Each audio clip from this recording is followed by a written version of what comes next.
할렐루야. 하나님께서 주신 귀한 하루, 예배로 하루를 시작하는 여러분들을 축복합니다. 기도하겠습니다. 하나님, 우리를 지켜주시고 우리를 인도하여 주심을 감사합니다. 오늘도 우리를 귀히 여기셔서 새로운 기회, 새로운 날을 주셨으니 오늘도 우리의 삶을 인도하여 주시옵소서. 하나님, 우리가 부족하고 연약하기에 주님의 도우심을 얻고자 주님 앞에 머리 숙입니다. 예배합니다. 이 예배를 통해서 우리를 만져주시고 우리의 삶을 붙잡아 주시옵소서. 주님의 도우심이 없다면 우리는 설 수가 없습니다. 제대로 살아갈 수가 없습니다. 주님, 오늘도 우리의 삶을 붙잡아 주시되 말씀으로 붙잡아 주시고 오늘도 하나님의 말씀을 순종할 때에 하나님의 말씀에 담긴 여러 가지 축복의 의미를 깨닫게 하여 주시옵소서. 또한 무엇보다도 우리가 서로 사랑하는 삶을 살게 하여 주시고 우리가 서로 사랑할 때에 우리 안에 하나님이 계시고 또한 하나님께서 살아계신다는 것을 증거할 수 있으니 하나님, 우리가 손해보고 우리가 유익을 얻지 못한다 할지라도 오늘도 주님께서 우리에게 주신 새 계명인 서로 사랑하는 삶을 살아갈 수 있도록 인도하여 주시옵소서. 예수 그리스도의 이름으로 기도하옵나이다. 아멘. 다 함께 찬송가 384장 찬양드립니다.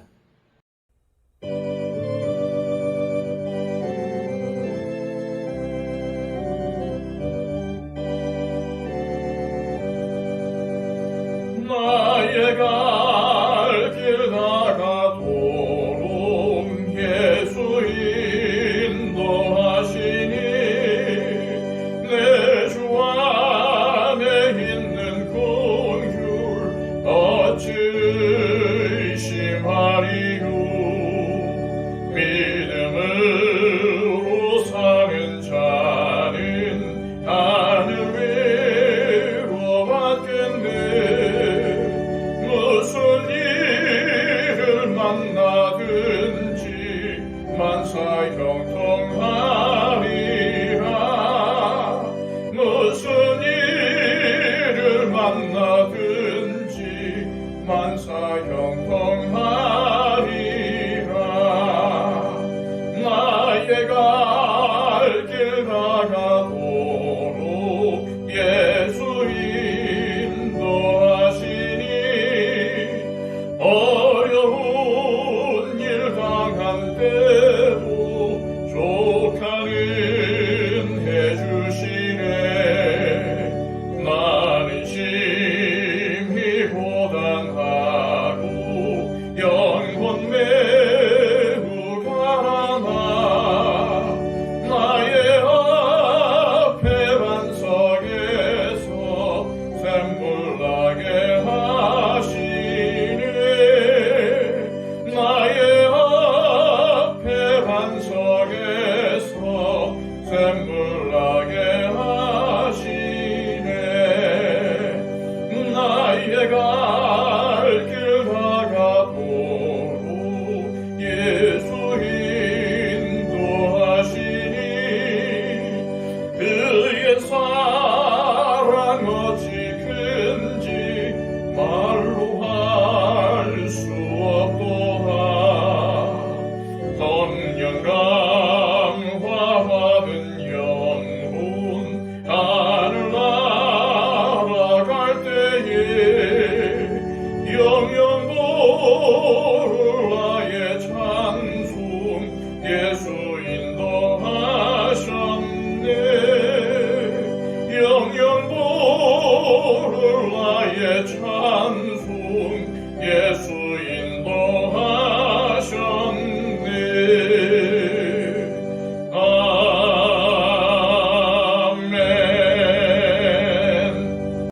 이 시간 우리에게 주시는 하나님의 복된 말씀은 신약성경 요한일서 4장 13절에서 21절까지의 말씀입니다. 신약성경 391쪽입니다. 그의 성령을 우리에게 주심으로 우리가 그 안에 거하고 그가 우리 안에 거하시는 줄을 아느니라. 아버지가 아들을 세상의 구주로 보내신 것을 우리가 보았고 또 증언하노니 누구든지 예수를 하나님의 아들이라 시인하면 하나님이 그의 안에 거하시고 그도 하나님 안에 거하느니라.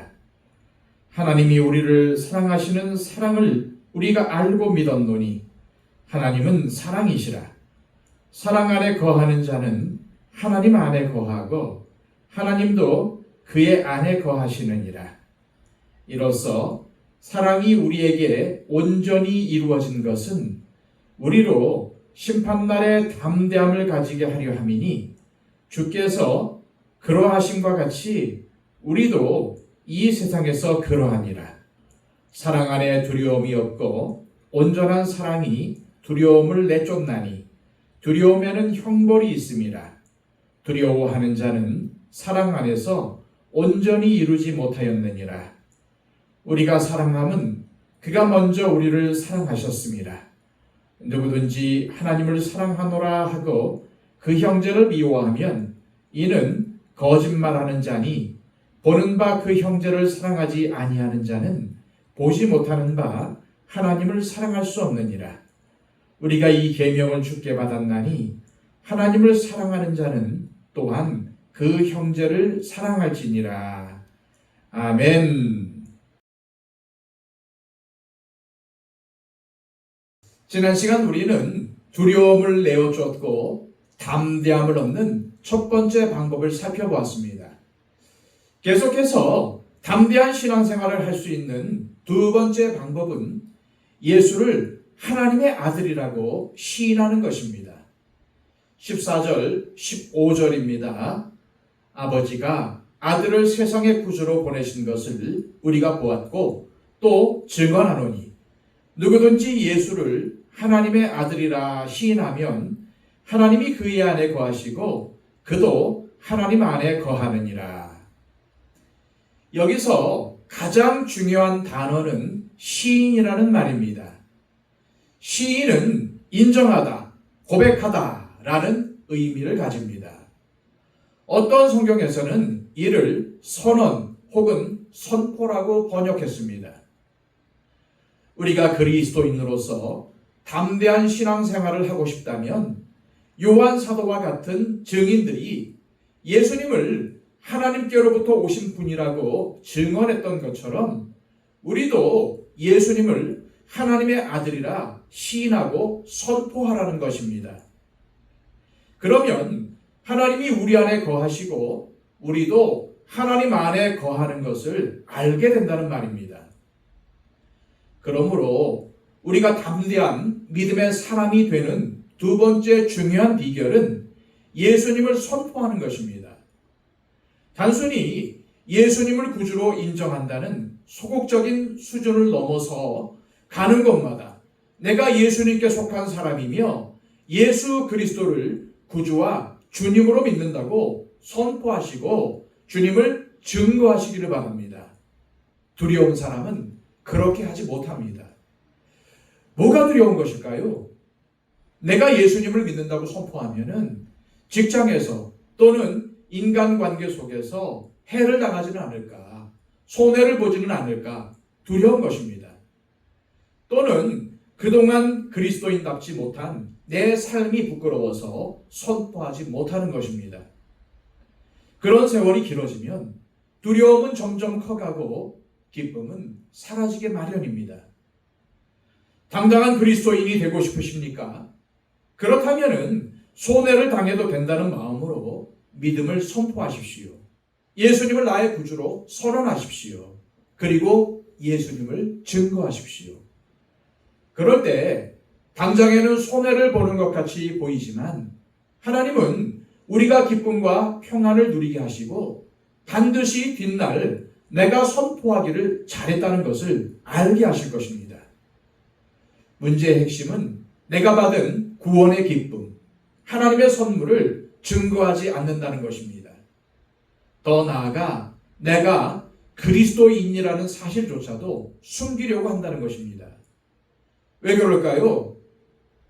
세상의 것을 아직 포기하지 못했기 때문입니다.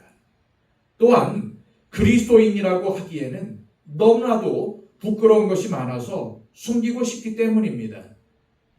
그런 그리스도인들에게는 두려움이 떠나지 않습니다.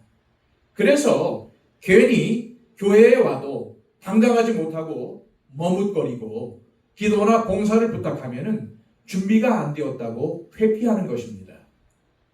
그러므로 성령님의 도우심을 받아 떨쳐버릴 것들을 떨쳐버리고 담대함을 회복하십시오. 예수님을 시인하고 선포하십시오.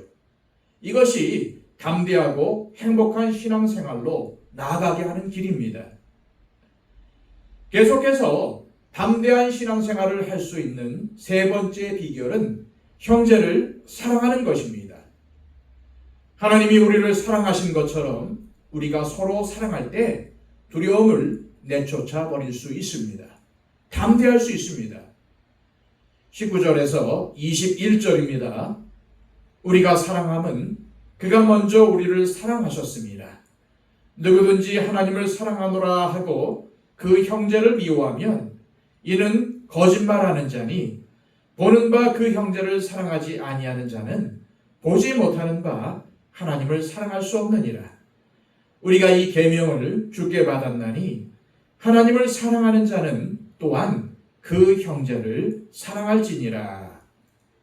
앞에서도 말씀드렸지만 타락했다는 것은 우리가 사랑하는 법을 잃어버렸다는 뜻입니다. 그래서 하나님께서 먼저 우리를 사랑하심으로 사랑이 무엇인지를 가르쳐 주셨습니다. 물론 우리가 주님을 사랑하는 것은 너무나도 중요합니다. 그러나 요한 사도는 우리가 주님의 사랑을 아는 것이 중요하고 그 다음에는 그 사랑을 가지고 형제를 사랑하는 것이 더 중요하다고 말씀하고 있습니다. 다시 말해 하나님을 사랑한다는 것은 우리가 형제라고 부르는 나와 가까이에 있는 사람들, 즉 가족들, 성도들, 친구들, 나의 주변에 있는 사람들, 이 땅에 발을 디디고 사는 나와 같은 사람들을 사랑하는 것입니다. 그리고 우리가 형제를 사랑해야 하는 이유는 하나님께서 우리를 먼저 사랑하셨기 때문이라는 것입니다. 그러고 나서 요한 사도는 아무리 우리가 하나님을 사랑한다고 말로 고백을 하더라도 삶에서 형제를 미워하면 그의 신앙 고백은 거짓말이라고 선언합니다. 그러면서 눈에 보이는 형제를 사랑할 수 없는 사람이 보이지 않는 하나님을 사랑할 수 없다고 결론 짓습니다. 이것이 우리가 받은 계명이라는 것입니다. 요한복음 17장에는 주님이 주님과 같이 있는 11제자뿐만 아니라 그들로 인해서 예수님을 믿게 될 사람들, 즉 미래의 성도들과 교회들을 위해서 기도하는 내용이 나옵니다. 그 중에서 가장 중요한 것이 21절에 내가 아버지 안에 있은 것 같이 그들도 다 하나가 되어 우리 안에 있게 하사 세상으로 아버지께서 나를 보내신 것을 알게 하옵소서라는 기도 내용입니다. 우리에게 하나가 되라는 말씀은 다른 의미로 서로 사랑하라는 것입니다. 주님은 이 땅의 교회가, 이 땅의 성도들이 서로 사랑하면서 하나가 되기를 간절히 원하셨습니다. 왜 그렇습니까? 그럴 때 세상이 그리스도를 보게 되기 때문입니다. 주님께서 요한 사도를 통해 주신 눈에 보이는 형제를 사랑하지 못하면서 보이지 않는 하나님을 사랑한다고 말하는 것은 거짓말이라는 이 말씀을 깊이 묵상해 보시기를 바랍니다. 이 말씀의 의미는 결국 우리가 형제를 사랑할 때 하나님을 사랑한다고 말할 수가 있다는 것입니다. 그러니까 나만 알고 형제와 자매를 등한시하는 이기적인 사랑으로는 하나님을 사랑할 수가 없다는 것입니다. 이런 기독교는 존재할 수가 없습니다. 원래 기독교는 주님의 희생적인 사랑 위에 세워져 있습니다. 형제와 자매를 사랑한다는 것은 결국 희생이 없이는 불가능한 일이라는 것입니다. 두려움을 내쫓아버리고 담대하게 살고 싶으십니까? 요한 사도를 통해 성령님께서 우리에게 들려주시는 음성을 들어보시길 바랍니다. 그것은 첫째도 형제를 사랑하는 것이고 마지막도 형제를 사랑하는 것입니다. 그리고 우리가 형제와 자매를 사랑하는 모습을 세상에 보여줄 때 그것은 세상에 하나님을 보여주는 것이며 우리가 형제를 사랑할 때 주님이 우리 안에 계시고 우리가 주님 안에 있다는 확신을 준다는 것입니다. 그런 삶을 살기 위해 우리는 늘 우리의 말과 행동을 통해 주님을 선포하는 삶을 살아야 합니다. 고개 숙인 그리스도인이 되지 마십시오. 그런 신앙생활에는 두려움이 쌓이게 마련입니다. 부족하지만 부끄러운 모습이 있지만 형제 사랑을 실천하기 위해서 노력하며 가까이에 있는 나의 가족들, 형제 자매들에게 관심과 사랑을 나눠주고 누가 알아주지 않아도 교회 공동체에 그늘진 곳을 섬기는 그것이야말로 두려움을 쫓아내고 담대한 신앙생활을 가능하게 하는 가장 확실한 방법입니다. 행복한 신앙생활은 절대 꿈이 아닙니다. 그것은 형제를 사랑하라는 주님의 말씀에 순종을 통해서 현실이 될 수가 있습니다.